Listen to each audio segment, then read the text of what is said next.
another RodzSquad Retro Reviews today.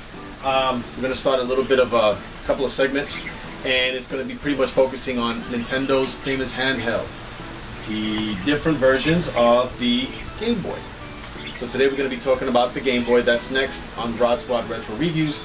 On top of that, we have a special guest that's going to help me discuss his feelings on the Game Boy, and I think he needs no introduction.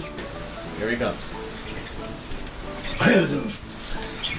We're gonna talk about the Game Boy. We know who this is, by the way. My parents bought me one. Okay, pretty simple. What we're gonna do is we're gonna give a closer look in a few seconds, but before that, we're just gonna say our feelings. I'll be honest with you, I've never had the interest back when this was released to own a Game Boy. At the time, my girlfriend and I, who is my wife right now, we were what caught our eye the most was the Sega Game Gear because of the color and because of the fact that television connection can be attached to it, so we can watch color TV on the go. Right now, obviously, that's not even an option because of digital antennas, but we were never really interested in the Game Boy. I used to have one. It broke. But the Game Boy itself has proven itself through the different variations, of course, but the first one has proven itself to be the most successful handheld of all, selling over almost 119 million units worldwide, compared to the Turbo Express for the TurboGrafx and the famous Sega Game Gear.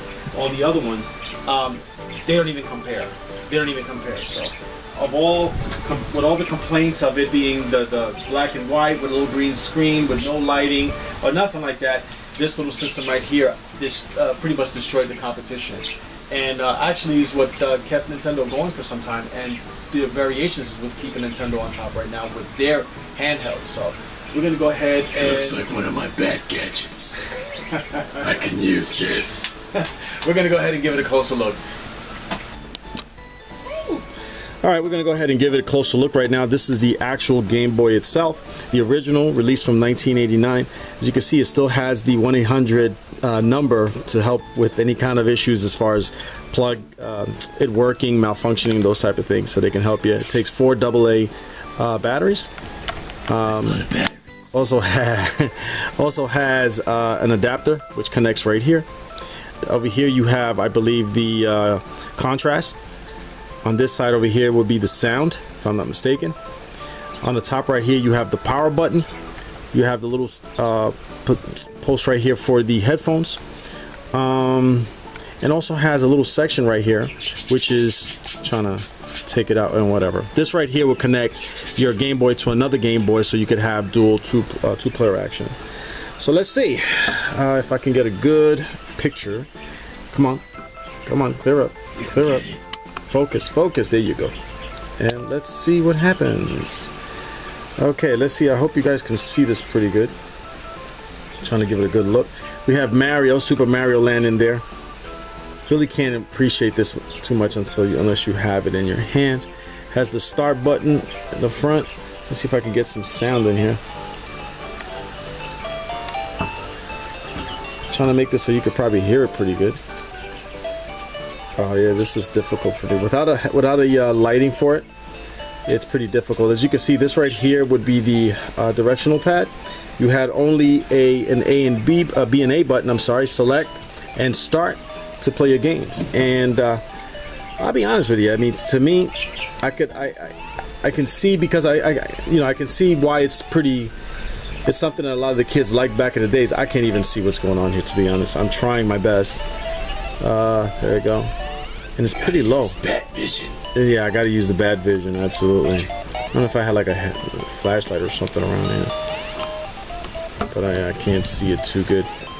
Anyway, I think one of the reasons why it definitely was as successful as it was is because of the price range. I didn't mention that. The Game Boy itself, this one ran for retail of $89, $89.99, 90 bucks. That's not that bad. That's not bad at all compared to the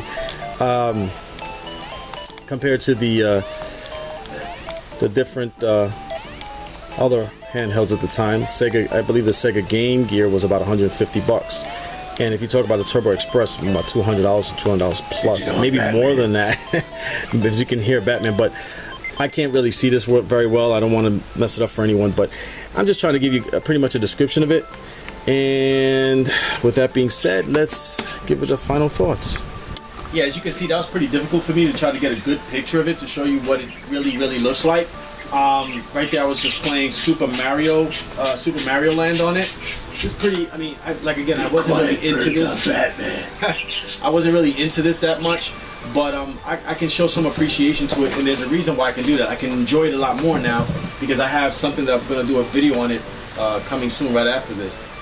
It's a unique attachment that my wife gave me for Father's Day, and it came from, she got it from Japan, in box.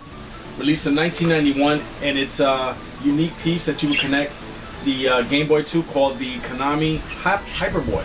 As you can see, released in 1991. We'll be doing a video of this also, just to give you guys a heads up what it looks like. But right now, regardless of whatever I'm saying or how difficult I'm having describing this for you, I can just tell you pretty much this definitely destroyed the competition back then. We're talking about 119 million units sold worldwide compared to the competition. Game Gear, Turbo Express, I think the SNK had one too. Yeah, one of those. So for me, but I can show some appreciation now, and I'll show you why I can show that appreciation once I do the next video. But the game, there's many games for this. Great games. You have Zeldas, you have Marios, you have Donkey Kongs, you have Kirby's Dream Land, Battletoads. So there's a lot of games. So I like the Game Boy, but I like it more not as a portable for me, because it's definitely doesn't fit in my pocket. They call this the brick, but I keep it home, so it's not portable. Even though it's not meant to, I keep it home now. And I'll show you why in the next video. So our thoughts on the Game Boy. Nintendo Game Boy released in 1989, in April of 1989 in Japan first, in July 31st of 1989 in North America, and in 1990 in the rest of the country. So our thoughts right now, yeah, Game Boy. I give it a thumbs up. You have done the Game Boy justice. We've done the Game Boy justice. Thanks for watching, guys. We got more videos coming up. Where's Rachel?